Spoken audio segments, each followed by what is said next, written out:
स्वागत है प्यारे साथियों आप सभी का आपके YouTube चैनल इंस्पायरिंग क्लासेस पर। आज की क्लास में हम रसायन विज्ञान यानी केमिस्ट्री के पार्ट 1 की बात करेंगे। आज हम 25 प्रश्नों पर चर्चा करेंगे और ऐसे ही आगे भी करने वाले हैं। हम बात करते हैं आज के सबसे पहले प्रश्न की। सबसे पहला प्रश्न है, पदार्थ का परमाणुविक सिद्धांत सर्वप्रथम किसने प्रस्तावित किया? प्यारे साथियों, जो इस प्रश्न का सही जवाब है वो है जॉन डाल्टन। यानी पदार्थ का परमाणुविक सिद्धांत सर्वप्रथम जॉन डाल्टन ने प्रस्तावित किया। बात करते हैं क्वेश्चन नंबर 2 की। क्वेश्चन नंबर 2 है, एक परमाणु के 3 आधारभूत अवयव कौन से हैं?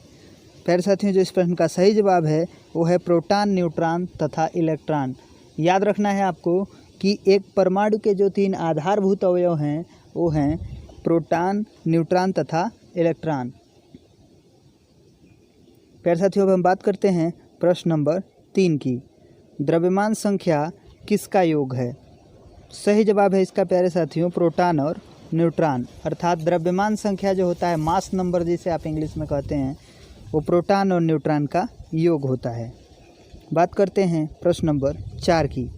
निम्नलिखित में से कौन न्यूक्लियन नहीं है? प्यारे साथियों, जो इस प्रश्न का सही जवाब है वो है इलेक्ट्रॉन। अर्थात जो न्यूक्लियन नहीं है वो कौन है? इलेक्ट्रॉन। बात करते हैं क्वेश्चन नंबर 5 की। न्यूट्रॉन की खोज किसने की थी? प्यारे साथियों, जो इस प्रश्न का सही जवाब है वो है चैडविक ने। यानी न्यूट्रॉन की जो खोज की थी वो किसने की थी? चैडविक ने।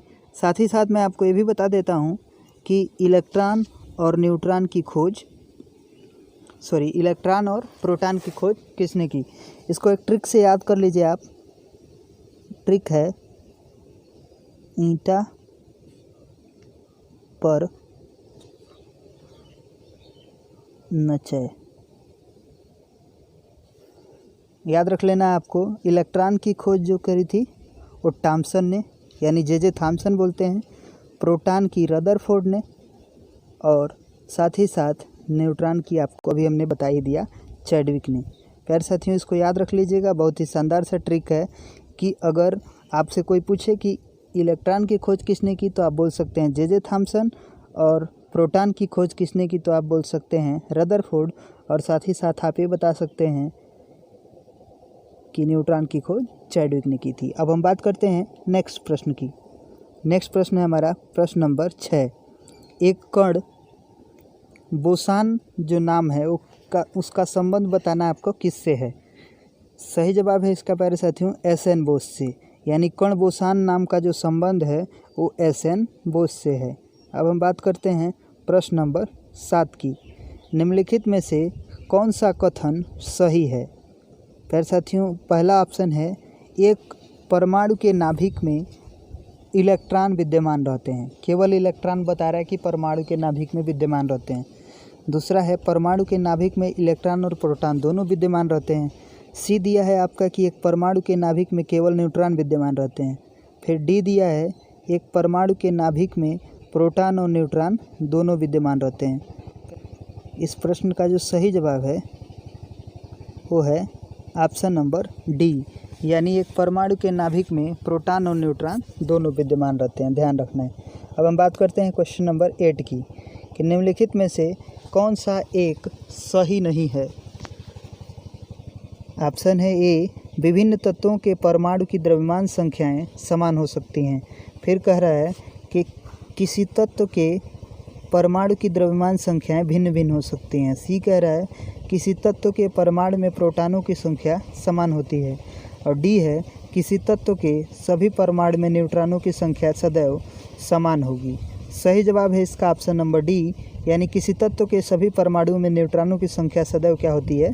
समान होती है। बात करते हैं नेक्स्ट प्रश्न की। प्रश्न नंबर 9 है, निम्नलिखित में से कौन सा एक तत्व के परमाणु क्रमांक को सही निर्धारित करता है? प्यारे साथियों, बहुत ही शानदार सा प्रश्न है ये कि निम्नलिखित में से कौन सा एक ऐसा है इसमें दिया गया कि जो तत्व के परमाणु क्रमांक को सबसे सही बताता है। प्यारे साथियों, इसका जो सही जवाब है प्रोटॉनों की संख्या है। अर्थात अगर आपको प्रोटॉनों की संख्या पता हो तो एक तत्व का सही परमाणु क्रमांक आप बता पाएंगे। अब हम बात करते हैं प्रश्न नंबर 10 की। ऋणावेशित परमाणु, जिसे आप ऋणायन भी कह सकते हैं, में प्रोटॉनों की संख्या क्या है आपको बताना है। सही जवाब है इसका तत्व के परमाणु क्रमांक से कम। अर्थात अगर परमाणु ऋणावेशित है तो उसमें जो प्रोटॉनों की संख्या होती है वो तत्व के परमाणु से क्या हो जाती है, कम हो जाती है। बात करते हैं क्वेश्चन नंबर 11 की। क्वेश्चन नंबर 11 है, किसी तत्व के एक परमाणु की द्रव्यमान संख्या 23 एवं परमाणु संख्या 11 है, तो आपको उसमें बताना है कि कितने न्यूट्रॉन होंगे, कितने प्रोटॉन होंगे और कितने इलेक्ट्रॉन होंगे। प्यारे साथियों, इस प्रश्न को मैं अगर बताऊं तो ध्यान देंगे आप। एक तत्व के परमाणु की द्रव्यमान संख्या दी है। द्रव्यमान संख्या कितनी है? 23 दिया है द्रव्यमान संख्या। और परमाणु संख्या यानी उसके जो परमाणु क्रमांक है वो है 11। और परमाणु क्रमांक जो होता है वही क्या होता है? प्रोटॉनों की संख्या, यानी प्रोटॉनों की संख्या हो गई 11। और ठीक इसी तरह से होती है इलेक्ट्रॉनों की भी संख्या, वो भी हो गई 11। यानी प्रोटॉनों की संख्या 11 और इलेक्ट्रॉनों की संख्या भी 11। हम जानते हैं कि किसी भी परमाणु का जो द्रव्यमान संख्या होता है वो प्रोटॉनों और न्यूट्रॉनों की संख्या के बराबर होता है। यानी 11 + n जो हो गया 23 के बराबर। तो इस हिसाब से हम कह पाएंगे कि n जो हो जाएगा वो 12 हो जाएगा। अर्थात हमारे जो न्यूट्रॉन का संख्या है वो कितना हो गया? 12। तो प्यारे साथियों, आप जान पाएंगे इस हिसाब से कि इलेक्ट्रॉन और प्रोटॉन कितने? 11 और 12 न्यूट्रॉन। इसका मतलब ऑप्शन नंबर बी सही है। 11 प्रोटॉन, 12 न्यूट्रॉन एवं 11 इलेक्ट्रॉन। अब हम बात करते हैं प्रश्न नंबर 12 की। निम्नलिखित में से किन कणों में कणीय तरंग की द्विप्रकृति पाई जाती है? सही जवाब है इसका इलेक्ट्रॉन। अर्थात एक इलेक्ट्रॉन ऐसा कण है जो कणीय तरंग की द्विप्रकृति दिखाता है। इसमें ड्यूअल नेचर पाया जाता है। अब हम बात करते हैं प्रश्न नंबर 13 की, कि परमाणु जिसमें प्रोटॉनों की संख्या समान हो परंतु न्यूट्रॉनों की संख्या क्या हो? भिन्न भिन्न हो, आप उसे क्या कहते हैं? प्यारे साथियों, आपको ध्यान रखना है कि जब नंबर ऑफ प्रोटॉन क्या हो? P सेम हो। क्या हो? P सेम हो तो आपको उस वक्त समस्थानिक कहते हैं। उसको आप क्या कहते हैं? समस्थानिक। लेकिन जब नंबर ऑफ न्यूट्रॉन सेम हो यानी n सेम हो तो उसे आप सम न्यूट्रॉनिक कहते हैं। जबकि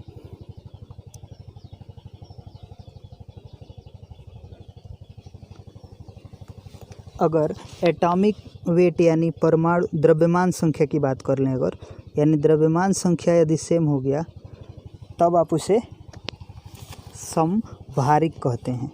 ध्यान रखना है आपको, जब मास नंबर सेम होता है, जब मास नंबर सेम होता है तो आप उसको समभारिक कहते हैं। समभारिक कहते हैं। ठीक है, नेक्स्ट क्वेश्चन की बात करते हैं। नेक्स्ट क्वेश्चन है क्वेश्चन नंबर 14। हाइड्रोजन के रेडियो सक्रिय समस्थानिक को कहते हैं। प्यारे साथियों, याद रखना है जो हाइड्रोजन का रेडियो सक्रिय समस्थानिक है वो ट्राइटियम कहलाता है। अब हम बात करते हैं क्वेश्चन नंबर 15 की। रेडियो सक्रियता की परिघटना की खोज किसने की, आपको बताना है। सही जवाब है इसका हेनरी बेकरल ने। यानी रेडियो एक्टिविटी बोलते हैं इसको इंग्लिश में। रेडियो एक्टिविटी की जो परिघटना है इसकी खोज किसने की थी? हेनरी बेकरल ने। अब हम बात करते हैं प्रश्न नंबर 16 की। रेडियो धर्मिता की इकाई क्या है? यानी रेडियो एक्टिविटी की इकाई बताना है आपको, यूनिट बताना है। सही जवाब है इसका क्यूरी। यानी रेडियो एक्टिविटी की जो इकाई होती है वो क्या होती है? क्यूरी। अब हम बात करते हैं क्वेश्चन नंबर 17 की। रेडियोधर्मी तत्व बताना है किसका उत्सर्जन करते हैं। सही जवाब है इसका अल्फा बीटा तथा गामा विकिरण का। यानी जो रेडियोधर्मी तत्व होते हैं, रेडियो एक्टिव एलिमेंट होते हैं, वो अल्फा बीटा तथा गामा का विकिरण करते हैं। बात करते हैं हम निम्नलिखित में से किस में ऋण आवेश होता है? सही जवाब है इसका बीटा किरण में, यानी जो बीटा किरण होती है उसमें क्या होता है? ऋण आवेश होता है। अब हम बात करते हैं 19 नंबर क्वेश्चन की कि रेडियो एक्टिव वस्तुओं को किस से बने पात्र में रखना चाहिए? बहुत ही शानदार सा प्रश्न है, कई सारे एग्जाम्स में पूछा गया, ध्यान रखना है आपको। प्यारे साथियों, अब तक जो भी प्रश्न हमने बताया है वो किसी न किसी एग्ज़ाम में ज़रूर पूछा गया है। क्वेश्चन है आपका कि रेडियोधर्मी वस्तुओं को किससे बने पात्र में रखना चाहिए? इसका जो सही जवाब है वो है शीशा, यानी शीशा से बने पात्र में रेडियो एक्टिव वस्तुओं को रखना चाहिए। बात करते हैं प्रश्न नंबर 20 की, यानी 20। निम्नलिखित में से किसके उत्सर्जन से संभारिक उत्पन्न होते हैं? सही जवाब है इसका बीटा किरण के, यानी बीटा किरण के उत्सर्जन से संभारिक उत्पन्न होते हैं। संभारिक अभी हमने आपको बताया था, संभारिक क्या होते हैं? ऐसे परमाणु जिनका क्या होता है? द्रव्यमान संख्या समान होता है, वो क्या होते हैं? संभारिक होते हैं। अब हम बात करते हैं क्वेश्चन नंबर 21 की। रेडियोधर्मी पदार्थ में किस दौरान कोई परिवर्तन नहीं होता है? किस में परिवर्तन नहीं होता है आपको बताना है? द्रव्यमान या फिर आवेश में रेडियो एक्टिव पदार्थों के में किस दौरान कोई परिवर्तन नहीं होता है? तो सही जवाब है गामा उत्सर्जन के समय, यानी जब गामा उत्सर्जन होता है तो रेडियो एक्टिव पदार्थ में कोई परिवर्तन नहीं होता है। बात करते हैं प्रश्न नंबर 22 की। अल्फा बीटा तथा गामा की वेदन शक्तियाँ अवरोही क्रम में किस क्रम में होती हैं बताना है? अल्फा बीटा तथा गामा की जो वेदन शक्तियाँ होती हैं, वेदन शक्तियाँ, वो आपको बताना है कि अवरोही क्रम में किस क्रम में होती हैं। सही जवाब है प्यारे साथियों इसका गामा बीटा तथा अल्फा। 23 नंबर क्वेश्चन है, अल्फा कण में क्या होते हैं? अल्फा कण में 2 प्रोटॉन व 2 न्यूट्रॉन होते हैं।